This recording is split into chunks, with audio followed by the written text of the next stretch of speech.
या सभागृहामध्ये लाईन मध्ये जाऊया आपण. विधानसभा अधिनियम 293 आपण उद्या पण चालू आणि या 93 अन्वये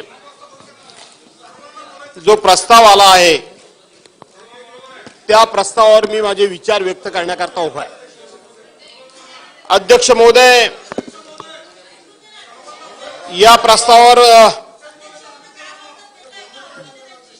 बोला बोला. एका दुसरा अपवाद सोडला तर देतो देतो तर ज्यानी म्हणून देतो देतो. या ठिकाणी आपले विचार बरं ऐकून हे बघा, आपण आज ही चर्चा जर संपू शकलो नाही तर उद्या आपण ही चर्चा कंटिन्यू करू. आपण उद्याही चर्चा कंटिन्यू करू. बसा आपण, आता त्यांना बोलू दे. बोला. आणि म्हणून अध्यक्ष महोदय, एका दुसरा अपवाद वगळला. आतापर्यंत ज्या ज्या वक्त्यांनी आपलं वक्तव्य केलं किंवा आपले विचार मांडले त्या विचारामध्ये या प्रस्तावाच्या माध्यमातून या महाराष्ट्रामध्ये कुठल्याही प्रकारे स्फोटक परिस्थिती निर्माण होऊ नये, कुठेही अशांतता निर्माण होऊ नये, किंबहुना वेगवेगळ्या समाजामध्ये जो दुरावा होऊ पाहतोय तो दुरावा न होता अधिक एकोप्यानं हा महाराष्ट्र, या महाराष्ट्राच्या संस्कृतीप्रमाणे, संस्काराप्रमाणे आणि महाराष्ट्राच्या परंपरेप्रमाणे सगळे समाज एकमेकाचा आदर करून भविष्यामध्ये एकोप्यानं राहतील अशा पद्धतीचेच प्रत्येकाने विचार मांडलेले आहेत. अध्यक्ष महोदय, खास करून वेगवेगळ्या समाजाचा उल्लेख करत असताना इथं धनगर समाजाला आरक्षण आहे, परंतु त्यांना एसटी मध्ये आरक्षण पाहिजे. जे कोणी दिलं होतं ते पूर्ण करावं अशी त्यांची मागणी आहे. त्याचबरोबर कोळी असतील, साळी असतील, अन्य काही वेगवेगळ्या समाजाच्या आरक्षणाचा या ठिकाणी उल्लेख केलेला आहे. परंतु या सभागृहामध्ये कालपासून जी प्रामुख्याने चर्चा होती आहे ती मराठा समाजाला आरक्षण देण्यासंदर्भातली चर्चा होतीये. अध्यक्ष महोदय, दोन्ही बाजूनं अतिशय संयमितपणे आणि खूप समजूतदारपणे, मी मगाशी म्हटल्याप्रमाणे काही अपवाद वगळता खूप मोठ्या विचारपूर्वक चर्चा या ठिकाणी सुरू आहे. कायद्याचा किस काढला जातोय, नियमांचा आधार घेतला जातोय. काँग्रेस, राष्ट्रवादी काँग्रेसनं 2014 साली दिलेलं आरक्षण 2019 साली जे महाराष्ट्रामध्ये बदललेल्या सरकारमध्ये टिकू शकलं नाही त्याचाही उल्लेख झाला. त्याच्यानंतर 2019 मध्ये जे महाराष्ट्रामध्ये सरकार होतं त्यांनी दिलेलं आरक्षण 2019 नंतर सुप्रीम कोर्टामध्ये टिकू शकलं नाही त्याचाही या ठिकाणी उल्लेख झाला. घटनेमध्ये झालेली दुरुस्ती 102 नंबर असेल, 105 नंबर असेल, नंतरची 103 नंबर असेल, या संदर्भातली सुद्धा चर्चा या ठिकाणी झाली. आणि सर्वांनी शेवटी सांगताना असं सांगितलं की मराठा समाजाला आरक्षण मिळालंच पाहिजे आणि मराठा समाजाला आरक्षण मिळालं पाहिजे याची आकडेवारी सुद्धा प्रत्येकानं आपापल्या परीने दिली. अध्यक्ष महोदय, थोडासा मी वेगळा विचार मांडणार आहे. आपल्याला आठवत असेल, आपल्याला माहित आहे की आपल्या या हिंदुस्थानची पूर्वीची जी सामाजिक रचना झाली होती किंवा ज्याला मनुस्मृती म्हणतात त्या मनुस्मृतीमध्ये आपल्या समाजाचे 4 घटक केले गेले होते. एक घटक ब्राह्मण समाज, आणि हा ब्राह्मण समाज जन्माला येणाऱ्या मुलापासून तर तो आयुष्यातनं निघून गेल्यानंतर पुढे त्याच्या कार्यापासून सगळे जे काही विधी करायचे आहेत, काय करायचे आहेत त्याची आर्थिक व्यवस्था झाली होती. दुसरा समाज होता तो वैश्य समाज होता. वैश्य समाजाने व्यापार, दुसरा समाज होता तो वैश्य समाज होता. त्यानं व्यापार करायचा आणि व्यापार करून त्याने आपला व्यापार उद्यम चालवून त्याची सुद्धा आर्थिक उत्पन्नाचा स्रोत निर्माण झाला होता. आणि तिसरा जो घटक होता तो शूद्र होता. त्या शूद्राला अतिशय कमी दर्जाचं काम देऊन कळत न कळतपणे तो कष्टकारी म्हणून कष्टाच्या माध्यमातून सुद्धा त्याला काही ना काही उत्पन्नाची सोय केली होती. परंतु आपल्या समाज व्यवस्थेनं आणि आपल्या स्वतःच्या धर्मसंस्कृती आणि धर्म सांगण्याचा अधिकार हा फक्त आम्हालाच आहे, या लोकांनी त्या समाजाला सुद्धा प्रचंड छळलं आणि त्याच्यावर अनेक प्रकारचा अन्याय केला. आणि चौथा जो समाज राहिला तो क्षत्रिय समाज. या बाकीच्यांना कुठे ना कुठेतरी उत्पन्नाची सोय झाली होती, पण मग क्षेत्रीय समाजाला उत्पन्नाचं साधन काय होतं? क्षेत्रीय समाजाला उत्पन्नाचं साधन काय होतं याचा विचार करण्याची गरज आहे. आज ही परिस्थिती का निर्माण झाली आहे? आशिष शेलार ज्या वेळेला आकडेवारी मांडत होते, कोण मंत्री, आशिष शेलार जेव्हा आकडेवारी मांडत होते तेव्हा खऱ्या अर्थानं माझं मन गलबलून गेलं. माझ्या आतड्याला पीळ पडला होता. माझ्या मित्रांनी फक्त शेवटचं थोडं जर राजकीय भाष्य जर आज टाळलं असतं तर मला वाटतं की सगळ्यांच्या भाषणामधलं सर्वोच्च भाषण आज आशिष शेलारांचं म्हणूनच मला वाटतं समोर आलं असतं असं मला वाटतं. आणि त्यावेळेला माझ्या पोटामध्ये अक्षरशः आतड्याला पीळ पडत होता. काय होतं मराठ्यांना काम दिलेलं अध्यक्ष महोदय? त्याला क्षत्रिय म्हणजे काय करायचं त्यानं? आज क्षत्रिय म्हणून त्यांनी दसऱ्याच्या नंतर त्या ठिकाणी सोनं लुटल्यानंतर, सोनं म्हणजे आपट्याची पानं, ते लुटल्यानंतर आपली शस्त्र बाहेर काढायची, शस्त्रांना धार काढायची आणि रयतेच्या रक्षणाकरता परकीयांचं नाही त्या काळामध्ये टोळी युद्ध असेल किंवा त्या वेगळ्या वेगळ्या ठिकाणी समाजाचं आणि रयतेचं रक्षण करण्याकरता म्हणून त्या ठिकाणी तलवारी घेऊन मैदानात त्यांनी उतरायचं. आपण इतिहास चाळून बघा, पानिपतच्या युद्धापर्यंत अरे 15-15 वर्षाची, 16-16 वर्षाची, 12-12 वर्षाची पोरं त्यावेळेला कापली गेली. ती मराठ्यांची कापली गेली, मराठ्यांची कापली गेली.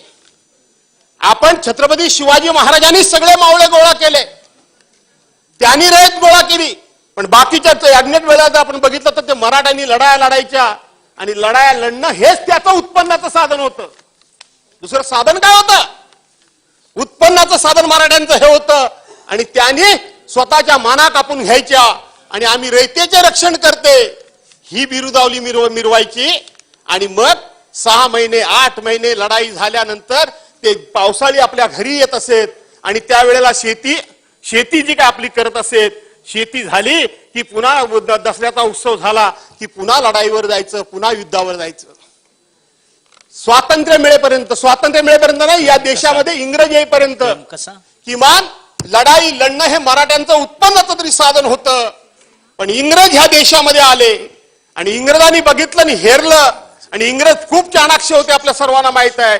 त्यांनी बघितलं या मराठ्यांना जर आपण अशा पद्धतीनं सैन्य दलामध्ये जर प्रमुख म्हणून ठेवलं तर हे मराठे कधी जर उलटले तर आपल्याला सुद्धा कापून काढतील. आणि म्हणून इंग्रजांनी पहिल्यांदा इथं आल्याबरोबर डोकं चालवलं आणि मराठा ही जात लढवयच नाही, मराठा ही जात लढवयच नाही असं ठरवलं. आणि मराठ्यांना जास्तीत जास्त त्यावेळेला सैन्यातून बाजूला करण्याचं काम जर कोणी केलं असेल काढा इतिहास, तर तो इंग्रजांनी केला. आणि मग त्याच्यानंतर आपल्या देशाला स्वातंत्र्य मिळालं. स्वातंत्र्य मिळाल्यानंतर लढाई हातातली तलवारी घेऊन लढायचा हा विषय संपलेलाच होता. कुठली लढाई, कुठलं उत्पन्नाचं साधन, कुठली जमीन? आणि ती जमीन सुद्धा जी काय होती ती आता कुटुंबामध्ये 1चे 2, 2चे 4, 4चे 6, 6चे 8 झाले. तिथं जमीन होती 10-15 कुठे एकर असेल, त्याचे आता 1796 तुकडे झाले. ती जमीन सुद्धा तेवढी राहिली नाही. सिलिंग ऍक्ट आला. सिलिंग ऍक्ट आल्यानंतर जमिनीवर मर्यादा आल्या. किती एका कुटुंबाला किती जमीन राहावी ह्या मर्यादा आल्या. माझ्या कोकणामध्ये कुळ कायदा लागू झाला. कसेल त्याची जमीन? मुळात आमच्याकडे जमिनीच कमी आहे, त्यामुळे तो भाग वेगळा. एखादाच कोणतरी असा असेल जो माझ्यासारखा, माझ्या वाडवडिलांना 7 गाव इनाम मिळाली म्हणून आमच्याकडे जमीन असेल, पण ती सुद्धा आता कुटुंब वाढल्यामुळे कमी कमी झाली. बाकीच्यांच्याकडे तर कोकणात जमीनच नाही. 5 गुंठ्या म्हणजे 25 खातेदार. एकरभर जर कोणाची जमीन असेल तर तो सगळ्यात मोठा जमीनदार. तिथेही आता तुकडे तुकडे झाले. सांगा मराठ्यांना उत्पन्नाचं साधन काय? काय साधन आहे मराठ्यांना? मराठे मागतायत काय? जो तो म्हणतो मराठे राजकारणामुळे ह्या पदावर होते, त्या पदावर होते, इतके वर्ष मुख्यमंत्री होते, तितके वर्ष मुख्यमंत्री होते. मुख्यमंत्री पद हे उत्पन्नाचं साधन आहे का समाजसेवेचं साधन आहे? कसलं साधन आहे? आणि अशा पद्धतीनं मुख्यमंत्री 5दा झाले म्हणजे सगळा समाज श्रीमंत झाला की काय? समाजामधले 4-2 जण श्रीमंत असतील म्हणजे सगळा समाज श्रीमंत झाला की काय? मराठ्यांना उत्पन्नाचं साधन काय ते सांगा. काय मागतायत काय मराठे? मराठे फक्त एवढंच मागतायत की आम्हाला शिक्षणामध्ये आरक्षण द्या आणि आम्हाला नोकरी धंद्यामध्ये आरक्षण द्या. ते राजकारणामध्ये आरक्षण मागतच नाहीये. मागतायत? कुणी मागितले? कुणी मागितलंय? कुणीही मागितलेलं नाही. शिक्षणामध्ये द्या आणि आम्हाला नोकरीमध्ये आरक्षण द्या. 1967 सालापासून 1981, 1995 वेगवेगळे खत्री आयोग असेल, बापट आयोग असेल, त्याचा उल्लेख सर्वांनी केला. मी पुन्हा पुन्हा उल्लेख करणार नाही. पण 2014 साली काँग्रेस राष्ट्रवादी काँग्रेसच्या सरकारनं कमीत कमी तिथून सुरुवात तरी केली. सुरुवात केली पण अजून त्याचा शेवट झालेला नाही. ते तुमच्यापर्यंत आले की माझ्यापर्यंत आले, माझ्यापर्यंत आले की त्याच्यापर्यंत आले. द्या सोडून. काय उत्पन्नाचं साधन त्या समाजाला तेवढं सांगा. काही साधन नाही त्या समाजाला उत्पन्नाचं. आणि म्हणून अध्यक्ष महोदय, मी ठामपणे या ठिकाणी सांगतो की ज्या वेळेला राष्ट्रवादी काँग्रेसच्या सरकारमध्ये ज्या वेळेला 16% मराठा समाजाला आरक्षण आणि 5% मुस्लिम समाजाला आरक्षण दिलं होतं, त्याही वेळेला आमची भूमिका तीच होती की कोणाच्याही ताटातलं काढायचं नाही, अधिकचं त्यांना मिळवून द्यायचं, हीच आमची भूमिका होती. का महाराष्ट्रामध्ये हा डंका पिटवला जातोय की ओबीसीचं आरक्षण काढतायत, ओबीसीचं आरक्षण काढतायत? का खुलासे करावे लागतायत? कोण म्हणाला की ओबीसीचं आरक्षण काढा म्हणून? कोणी असं म्हणाला नाही. मराठ्यांना आरक्षण मिळालं पाहिजे, होय मिळालं पाहिजे, या मताशी आम्ही सगळेच ठाम आहोत. कोणत्या मार्गाने मिळवायचं, जनगणना करून द्यायचं, ईडब्ल्यूएस मध्ये 10% मिळालं, त्याच्यामध्ये 10% भर टाकायची की काय करायचं, हे सरकारने ठरवायचंय. सरकारबरोबर आम्ही आहोत. आम्ही आहोत. ज्या ज्या वेळेला या सभागृहामध्ये ओबीसीच्या आरक्षणाचा विषय असेल, आज जो निवडणुका होत नाही तो असेल, मराठ्यांच्या आरक्षणाचा विषय असेल, हा ठराव ज्या ज्या वेळेला आला, इम्पेरिकल डाट्याचं सगळं आज मी या ठिकाणी आणलंय. 5 जुलैला याच सभागृहामध्ये म्हणजे मुंबईमध्ये आज हे भुजबळ साहेब इकडून तिकडे बोलतायत, त्यावेळेला ते काय बोलले, त्यांची आणि देवेंद्र फडणवीसांची जुगलबंदी कशी झाली, तो शब्द निशब्द मी इथं आणलाय. पण आज मी त्या विषयात जाऊ इच्छित नाही अध्यक्ष महोदय. ज्या ज्या वेळेला अशा प्रकारचे ठराव सभागृहामध्ये करायची वेळ आली, त्या वेळेला एका ओळीचा ठराव जे कोणी राज्याचे प्रमुख असतात ते वाचतात आणि सर्व एकमुखानं त्याला पाठिंबा देतात आणि एकमुखाने ठराव केंद्र सरकारने पाठवण्याची प्रथा या राज्यामध्ये आहे. मग तो ठराव काँग्रेसने मांडलेला, राष्ट्रवादीने मांडलेला असू द्या किंवा भाजपाने शिवसेनेने मांडलेला असू द्या, सर्वांनी त्याच पद्धतीने दिले. मग हे कशा करताय सगळं चाललंय? ही समाजामध्ये, ही राज्यामध्ये अशा प्रकारची संशयाची सुई वेगवेगळ्या ठिकाणी का फिरते? कोण फिरवतोय अध्यक्ष महोदय? एकदा कधी स्पष्ट झालं पाहिजे. जर सगळ्यांची भूमिका सारखी आहे तर हे वातावरण कोण पेटवत आहे? कशा करता पेटवत आहे? याच्या पाठीमागे हेतू काय आहे? आता सुद्धा भुजबळ साहेबांचं भाषण, ते गेले तर बाहेर येतील, ते आल्याशिवाय राहणार नाहीत. फक्त एकांगी भाषण जर कोणाचं झालं असेल तर ते भुजबळ साहेबांचं झालं. नाव घेऊन सांगतो मी. एकांगी भाषण, तुलनात्मक भाषण. या समाजाला काय मिळालं, त्या समाजाला काय मिळालं, ह्यांना एवढं मिळालं, मग ह्यांना का नाही मिळत, मग ह्यांना द्या, हे माझी मागणी आहे. कोणाकडे मागणी मागताय तुम्ही? मागणी कोणाकडे मागताय तुम्ही? सरकारमध्ये, आम्ही विरोधी पक्षामध्ये, आमच्याकडे मागणी मागताय? आमच्याकडे मागणी मागताय? अरे तुम्ही सरकारमध्ये आयुष्यभर जवळजवळ तुम्ही सरकारमध्ये आहात का? हा पराभव कोणाचा आहे? इतके वर्षांतर ह्यांना हे मिळालं नाही, तितके वर्ष त्यांना कोणाला मिळालं. आम्ही तुमच्या बरोबर आहोत. काल सुद्धा पृथ्वीराज बाबांनी सांगितलं की चला आपण माननीय पंतप्रधानांच्याकडे सगळ्यांनी मिळून जाऊ. कोण नाही म्हणताय, पण त्यांचं कसं चाललं होतं, आम्हाला पाहिजे ते तुम्ही द्या आणि तुम्हाला पाहिजे ते तुम्हीच घ्या. हे कसं काय शक्य आहे? मंत्रिमंडळामध्ये तुम्ही मंत्रिमंडळाचे सदस्य आहात, सिनियर आहात, तुमच्या शब्दाला किती वजन आहे ते मला चांगलं माहिती आहे. इथं व्यक्तिगत विषय घेऊन आम्ही सभागृहाचा उपयोग करून घेणार आहोत का? सामुदायिक विषय मांडला पाहिजे, सामाजिक विषय मांडला पाहिजे, सर्वसमावेशक विषय मांडला पाहिजे. या सभागृहातून कुठल्याही प्रकारचा असा संदेश जाता कामा नये की व्यक्तिगत मी ह्या घटकाचा प्रतिनिधी आहे, तू त्या घटकाचा प्रतिनिधी आहेस, ह्याची बाजू ह्याने घेतला आणि त्याची बाजू त्याने घेतला. काय घडवायचं काय आहे? काय घडवायचं काय आहे महाराष्ट्रामध्ये तुम्हाला? या महाराष्ट्रामध्ये 6 महिन्यापूर्वी कधी नव्हे त्या 9 जातीय दंगली झाल्या, त्याचं कुठे ते कनेक्शन नाही. इथं 9 जातीय दंगली झाल्या.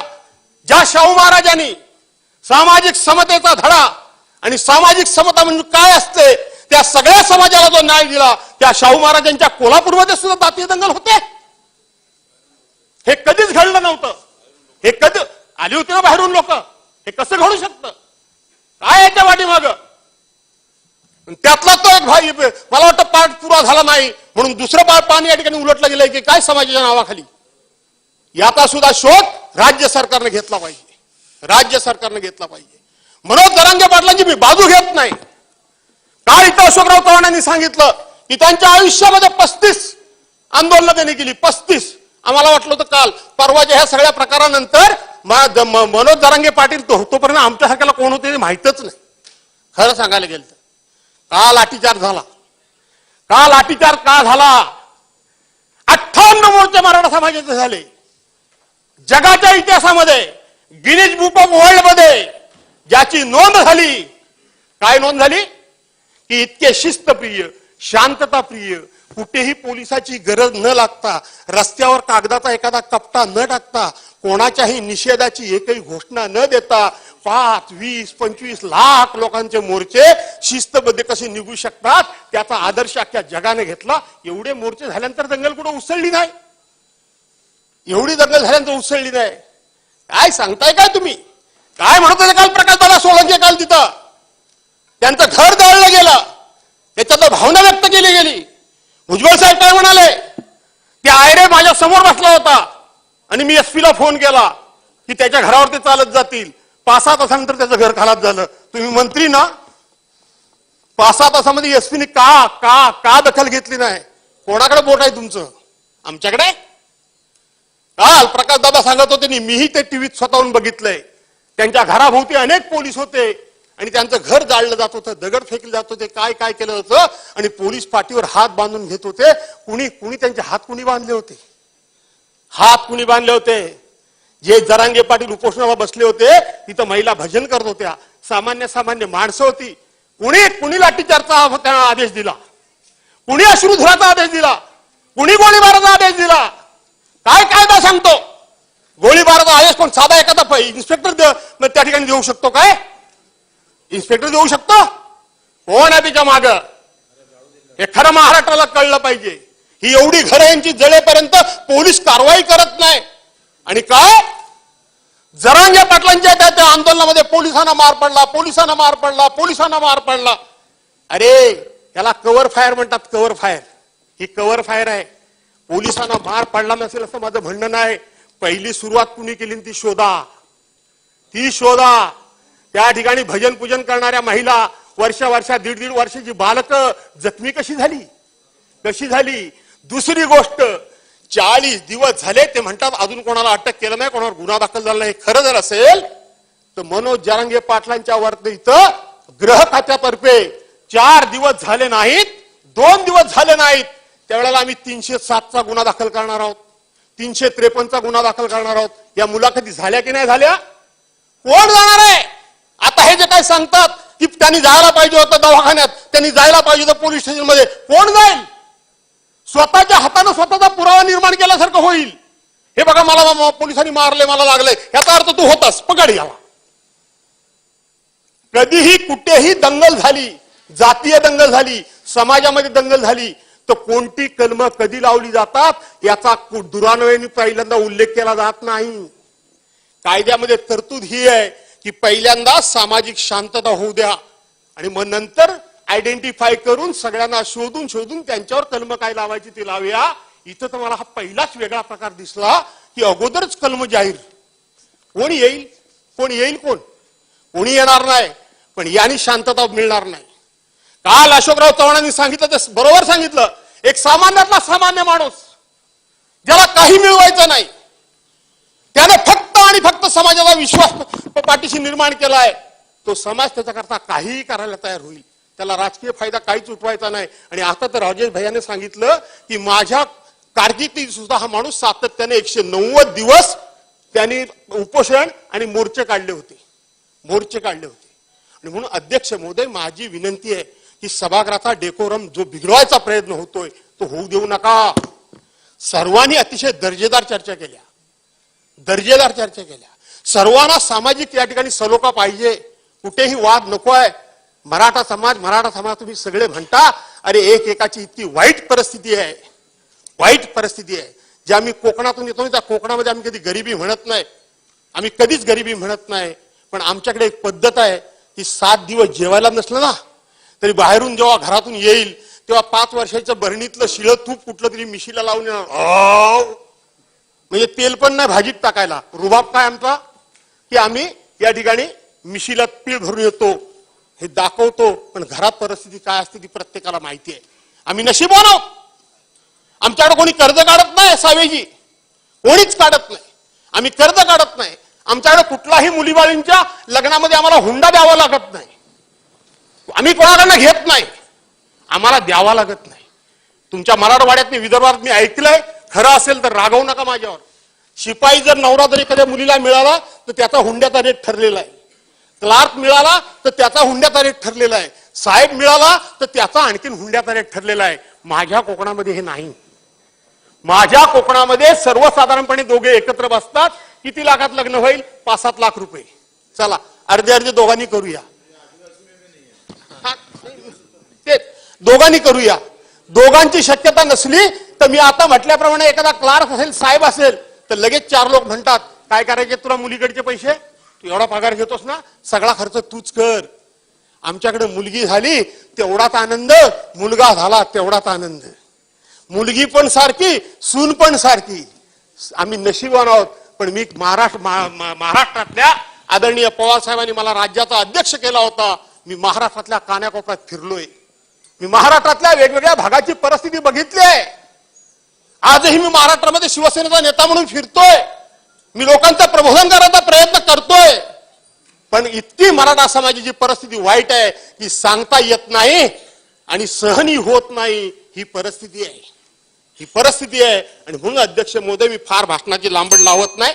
नका वाजवू बेल, माझ्याकडनं पहिलाच मी. आणि बरोबर मी उभा राहिलो कितीला ते बघा. आपण पहिले इकडचे पहिलेच, पण अजून बरेच आहेत फार.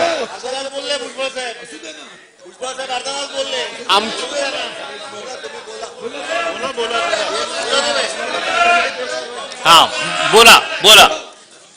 मलाच नाही, कृपया नका कोणाला बेल वाजवू. प्रत्येकाच्या भावना प्रत्येकाला वेगळ्या जरा त्याच्या हाताने करू द्या. महाराष्ट्रामध्ये हा संदेश जाऊ द्या की तुम्ही म्हणताय तसं आम्ही राजकारणाकरता एकमेकाच्या विरोधात लढत नाही आहोत. हा संदेश महाराष्ट्रातून बाहेर गेला पाहिजे. या सभागृहाच्या माध्यमातून हा संदेश बाहेर गेला पाहिजे. कोण जर एका दुसरा प्रयत्न करत असेल त्याला काय फार सभागृह महत्व देणार नाही. आणि मला अध्यक्ष महोदय, मी सगळं आणलंय. मी अगदी थोडक्यातच आटोपणार आहे, कारण सगळं मी सांगितलं. 102ची घटना सांगितली, 103ची सांगितली, 105ची सांगितली. त्याच्याबद्दल डिटेल्समध्ये कशाला बोलायला पाहिजे. 1965 सांगितलं, 81 सांगितलं, त्यानंतर 2014 सांगितलं, सगळं सांगितलं. याचा उल्लेख पुन्हा पुन्हा नुसती या ठिकाणी उल्लेख केला त्याचा अर्थ माझ्याकडे ही सगळी माहिती आहे. इम्पेरिकल डाटा म्हणजे काय, त्याच्यावर झालेला डिबेट तोही मला माहिती आहे, तोही मला माहिती आहे. हे मगाचपासून ह्यानी दोष दिला, त्यानी दोष दिला, त्यानी दोष दिला. अहो, ज्या वेळेला उद्धव साहेबांचं सरकार होतं त्याच्यामधले हे इकडचे 9 हिरे गेलेले तिकडेच आहेत ना. हो, तिकडेच आहेत ना. आमच्या वतीनं आजचे राज्याचे मुख्यमंत्री माननीय एकनाथराव शिंदे त्या समितीमध्ये होते. कशाला एकमेकाकडे आम्ही बोट दाखवायचं? आपली सगळ्यांची जबाबदारी आहे ही. अशा पद्धतीने बोट याच्याने त्याच्यावर दाखवून चालणार नाही. अशा पद्धतीने आपल्याला आपली जबाबदारी कोणालाच झटकता येणार नाही. आणि कोणी असं म्हणत नाही की आमची जबाबदारी, कारण कोणाच्या ताटातला आपण घ्यायचंच नाही. पण अध्यक्ष महोदय, मराठा समाजाला जो तो आज प्रश्न विचारतो त्यांना मला एका वाक्यात सांगायचंय. आज जो तो प्रश्न विचारतो की तुम्ही सत्तेवर होतात, तुम्ही सत्तेवर होतात, तुम्ही का नाही घेतलं, तुम्ही का नाही घेऊ शकतात, आता आमच्याकडे कशाला मागताय किंवा आमच्यातलं कशाला मागताय. मला एका गोष्टीची आठवण सभागृहाला करून द्यायची आहे. पूर्वी ब्लॅक अँड व्हाईट सिनेमे असायचे, ब्लॅक अँड व्हाईट सिनेमे असायचे आणि त्याच्यामध्ये कुटुंब असायचं. कुटुंबामध्ये प्रचंड गरिबी असायची. करता पुरुष घरची बाई इकडून तिकडून 4 दाणे कुठून तरी गोळा करून आणायची, 4 दाणे गोळा करून आणायची आणि ते शिजवायची. अब्दुल साहेब मंत्री महोदय, ती शिजवायची. आणि ती घरची माऊली जी प्रमुख असायची ना, ती सगळ्यांच्या ताटात वाढायची. आपल्या पोरा बाळांच्या, नवऱ्याच्या, नाही आणखीन सासू सासरे कोण असेल त्याच्या ताटात ती वाढायची. संपूर्ण पातेलं रिकामं व्हायचं आणि त्यांना ती बाहेर पाठवायची. आणि नंतर ती माऊली ते रिकामं पातेलं घ्यायची आणि कुठेतरी साईडला चिकटलेली शीतं जर असतील तर ती शीतं गोळा करून त्याच्यामध्ये पाणी ओतून ते प्यायची आणि पोट भरल्याचं समाधान करायची. आमची अवस्था तीच आहे. आम्ही रयतेचे पालन करते, आम्ही रयतेचे उद्धार करते, आम्ही रयतेचे रक्षण करते. आम्ही इनामदार, आम्ही पाटील, आम्ही देशमुख, आम्ही आणखीन कोणतरी, आम्ही जागीरदार, ह्या घमिंडीत आम्ही राहिलो. आणि बघता बघता आमच्या पुढच्या पिढीचा भविष्य काळ आम्ही आमच्या हाताने अंधारात कधी लोटला हे आम्हालाच कळलं नाही. आज त्या घरातल्या माऊलीसारखी आमची परिस्थिती आहे. 2 शीत आमच्या ताटात कोण टाकतोय काय याची आम्हाला त्याच्याकडे वाट बघावी लागते. कारण एका ज्या काळामध्ये आम्ही आमच्या हाताने भरभरून सर्वांना दिलं, आज आम्हाला कोणीतरी द्या ही म्हणण्याची वेळ आली आहे. मराठा समाजाचे हाल तुम्ही एवढे कमी समजू नका. मी सांगितलं माझ्याकडे एवढी मला झळ नाहीये, पण विदर्भ, कोकण वगैरे ह्या भागामध्ये, आपल्या मराठवाडा वगैरे या भागामध्ये मी बघतोय. आणि म्हणून तुम्हाला सुद्धा या सभागृहाच्या माध्यमातून, आजच्या भाषणाच्या माध्यमातून माझी तुम्हाला विनंती आहे की समाजाला प्रबोधन करा, ऋण काढून सण करू नका. पहा, अंतरुण बघून पाय पसरा, हे थांबवा आता. प्रत्येक वेळी कुठलंही सरकार असलं तर किती मदत करू शकेल मला माहित नाही. आणि म्हणून समाजाचं प्रबोधन करा. आठवत असेल आमचे माझे मित्र, आमचे बुलढाण्याचे डॉक्टर राजेंद्र शिगणे, हे घाटाच्या खाली आणि घाटाच्या वर मी असतो त्यावेळेला मला पक्षाने हेलिकॉप्टर दिलं होतं फिरायला. आणि म्हणून मी घाटाच्या खाली गेलो होतो गुलाबराव. आणि मग तिथं झालं, तिकडे असल्यानंतर ही सगळी आपली निवेदन तुमच्याकडे देण्याची मोठी प्रथा आहे. सगळे आले, निवेदन दिली, निवेदन वाचली आणि मी सांगितलं मला सांगितलं भाषण करा. म्हटलं मी कोकणी माणूस आहे, फाटक्या तोंडाचा आहे, मला भाषण करायला सांगू नका. मग एक तर मला खोटं बोलायला जमत नाही आणि मी बोललेलं तुम्हाला आवडणार नाही. समाजाचं प्रबोधन का करा तेवढं फक्त मी तुम्हाला सांगतोय. तुम्हाला आवडणार नाही तरी सुद्धा लोकांनी मला जबरदस्तीने भाषण करायला लावलं आणि मी तिथं भाषण केलं की तुम्ही माझ्या कपड्यावर जाऊ नका. मी मंत्री हा भाग वेगळा. ज्या कोकणातनं मी आलोय, तुम्हाला असं वाटत असेल की कोकणातला माणूस हा प्रचंड श्रीमंत आहे आणि सर्व सर्व म्हणजे सगळ्यांनी संपन्न आहे. तसं नाहीये, तसं नाहीये. मी त्यांना सांगितलं माझ्या घरात जर एखादी महिला असेल आणि तिला जर शेजारी जायचं असेल तर शेजारी जात असताना तिचं फाटलेलं पातळ असतं, तिला माहित असतं की माझं पातळ फाटलंय. ती माऊली तशी असते की तिला माहित आहे माझं पातळ फाटलंय. ती जाताना ते फाटलेलं पातळ लपवून जाण्याचा नाना तऱ्हेनं प्रयत्न करते, पण तिचं लक्ष तिथेच असतं. आणि ती जेव्हा शेजारी जाते तेव्हा तिच्या लक्षात येतं की आपलं पातळ फाटलंय पण आपण लपवू शकलो नाही. ती माऊली आपल्या घरच्या मालकाला शिव्या देत नाही. ती माऊली आपल्या गरिबीबद्दल राग व्यक्त करत नाही, चिडत नाही. तर ती आपलं कसं सावरते त्याचं मी उदाहरण सांगितलं. ती गेल्यानंतर म्हणते अगं बाई, घरातून निघाले तेव्हा माझं पातळ चांगलं होतं, येताना वाटतं काहीतरी काटूकुटू धडच लागला म्हणून फाटलं. ते फाटलेलं अगोदरच असतं. लक्षात घ्या. हा विचार मी काय सांगू हे लक्षात अशी मी त्यांना उदाहरणं सांगितली. मला असं वाटलं होतं की सगळे मला मारायला उठतील, कारण मी स्पष्टपणे सांगितलं की आत्महत्या करू नका. माझ्या कोकणानं अनेक संकट बघितली. 1982च्या बंद पडलेल्या गिरण्यांपासून ते कालच्या भयान वादळापासून तर 2021च्या महापुरापर्यंत अनेक उदाहरणं मी सांगेन. मी अभिमानानं सांगतो की प्रत्येक बाबतीला माझ्या कोकणानं ताठमानेनं सामोरा गेला. एकाही माणसानं आत्महत्या केली नाही. आणि म्हणून तुम्ही आत्महत्या करू नका असं मी विनंती केली. थोडा कडक भाषेत बोललो. चेतन तुपे यांनी माझं भाषण थांबवलं. मी गेलो, मला वाटलं तर लोक मला शिव्या देतील. तुम्हाला अभिमानानं सांगतो, तुम्ही धाडसानं सांगायला शिका, लोकांना धाडसानं सांगायला शिका. त्यानंतर तिथल्या सामाजिक संस्था आल्या आणि त्यांनी मला सांगितलं की आम्ही भागाभागात माणसं गोळा करतो आणि तुम्ही हे स्पष्टपणे तुमचे विचार मांडा. तुमच्या प्रबोधनातूनच आमच्या भागातल्या आत्महत्या कमी होतील. हे तिथल्या लोकांची भावना होती. त्याच्यानंतर मी तुमच्या घरी गेलो, आठवतो काय बघा तुम्हाला. मला एवढंच तुम्हाला सांगायचं अध्यक्ष महोदय. आणि म्हणून आजच्या दिवशी मला जर प्रकर्षानं आठवण कोणाची होत असेल तर हिंदुहृदय सम्राट माननीय बाळासाहेब ठाकरेंची आठवण होतीये. आज जातीबद्दल आपण बोलतो. जगाच्या पाठीवर असा एकच नेता होऊन गेला, असा एकच नेता होऊन गेला. आठवत असेल याच सभागृहामध्ये स्वर्गीय इंदिरा गांधी, आदरणीय पवार साहेब आणि स्वर्गीय बाळासाहेबांबद्दल एक कसला तरी अभिनंदनाचा ठराव आला होता. मी राष्ट्रवादी काँग्रेसमध्ये होतो आणि त्यावेळेला बाळासाहेबांना जातीवादी म्हणून काही लोक म्हणत होते. मी ताडकन मंत्री असताना उठलो. बाकी काही बोला पण बाळासाहेबांना जातीवादी बोलू नका आणि ते मी सहन करणार नाही. आणि शेकडो उदाहरणं सांगितली. आज बाळासाहेबांची मला आठवण येते. बाळासाहेबांनी तेव्हा सांगितलं होतं, अरे हे जातीचे भेदभाव करू नका रे. जातीला पोट असतं, पोटाला जात नसते. हे सांगणारे हिंदू हृदय सम्राट मान्य बाळासाहेब ठाकरे होते. जातीला पोट असतं, पोटाला जात नसते.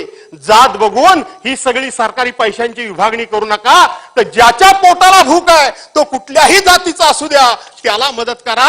हे सांगणारे हिंदू हृदय सम्राट मान्य बाळासाहेब ठाकरे होते. भुजबळ साहेब सांगतात ना, मी मंडल आयोगाकरता तिकडे गेलो. खरं तर मी आता ते उगाच चिडाचिड होईल म्हणून मी सांगणार नाही, वस्तुस्थिती निराळी आहे ती.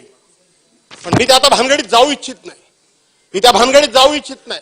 ज्या पद्धतीनं भुजबळ साहेब बोलत होते, आज नाशिकचे डॉक्टर वसंतराव पवार हयात नाहीत, अशोक सावंत आहेत, माणिकराव कोकाटे समोर बसलेले आहेत.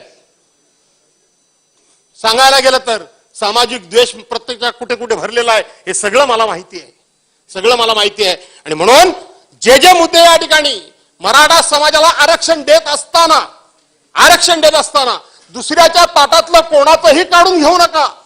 ज्यांचं आरक्षण आहे त्यातलं कोणालाही हात लावू नका. किंबहुना माझ्या पक्षप्रमुखांनी सांगितलं, परवानच्या दिवशी पार्लमेंटचं स्पेशल सेशन भरवलं गेलं, 4 कायदे तिथे केले गेले. तेव्हा आमचे माझे पक्षप्रमुख माननीय उद्धवसाहेब ठाकरेंनी सांगितलं होतं की तिथं सुद्धा हा आरक्षणाचा विषय मांडा आणि मराठा समाजाला आरक्षण द्या, कोणाच्याही ताटातलं न काढता. हीच माझी भूमिका आहे, माझ्या पक्षाची भूमिका आहे आणि हीच आपल्या सगळ्या सभागृहाची भूमिका आहे. आणि म्हणून माझी विनंती आहे, एकनाथराव शिंदेनी छत्रपतींच्या पायाला हात लावून त्यांनी शपथ घेतली आहे. भाबडेपणात घेतली की त्यांना कॉन्फिडन्स आहे मला माहित नाही, पण ती शपथ त्यांची खरी ठरावी. ती शपथ खोटी ठरू नये. ज्या दिवशी त्यांची शपथ ही खरी ठरेल त्या दिवशी आमचे राजकीय काही मतभेद असले तर पहिला हार घेऊन माझ्या पक्षाच्या वतीनं मी येईन, हे मी तुम्हाला सांगतो. द्या आरक्षण मराठ्याला, द्या, पण सावध राहा. तुम्हाला कोण क्रेडिटचा आहे तर काहीतरी भाग येतोय असं मला वाटतंय. ह्याचं क्रेडिट कोणाला कुठलं जाईल त्यापासून सावध राहा. नुसतेच फक्त असे उंडरून जाऊ नका अशी विनंती करतो. आणि इथं जो 293चा प्रस्ताव आला, मराठा समाजाला आरक्षण असेल, धनगर समाजाला असेल किंवा अन्य कोणकोणत्या समाजाला असेल,